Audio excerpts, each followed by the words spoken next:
Hello everyone. তো আজ আমি একটু অন্যরকমভাবে ম্যাগি রান্না করব, ভাবলাম চলো তোমাদের সাথে শেয়ার করি। তো এই যে প্রথমেই আমি ম্যাগিটাকে ভালো করে সিদ্ধ করে নেব।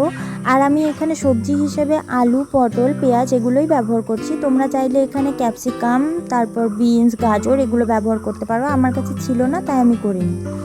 এই যে ম্যাগিটা সেদ্ধ হয়ে এলে গরম জলটা ঝরিয়ে এতে ঠান্ডা জল দিয়ে ভালো করে ম্যাগিটাকে একটু ধুয়ে রেস্টে রেখে দেবো। তো তারপর আমি একটা প্যানে তেল গরম করে তাতে পেঁয়াজ ভালো করে ভেজে এর মধ্যে কেটে রাখা সবজিগুলো দিয়ে ভালো করে একটু ভেজে নেব। সবজিটা ভাজা হয়ে এলে তাতে পরিমাণ মতন লবণ, হলুদ দিয়ে ভালো করে সিদ্ধ হতে দেবো সবজিটাকে। এতে আমি একটু জলও ব্যবহার করেছি, এতে সবজিটা ভালো করে সিদ্ধ হয়ে যাবে। আর তোমরা চাইলে এখানে অন্য মশলা ইউজ করতে পারো, আমি আসলে করিনি অন্য কোনো মশলা। আমি এখানে 2টো ডিম ব্যবহার করছি, আর ডিম দুটো আমি আগে থেকে ফেটিয়ে রেখেছিলাম। সিদ্ধ হয়ে আসা সবজিতে আমি ডিম দুটো ভালো করে মিক্স করে দেব। ফেটিয়ে রাখা ডিমটা ভালো করে মিক্স করব যতক্ষণ পর্যন্ত না এটা ভালো করে ভাজা হচ্ছে, ততক্ষণ পর্যন্ত এটা ভাজতে থাকবো।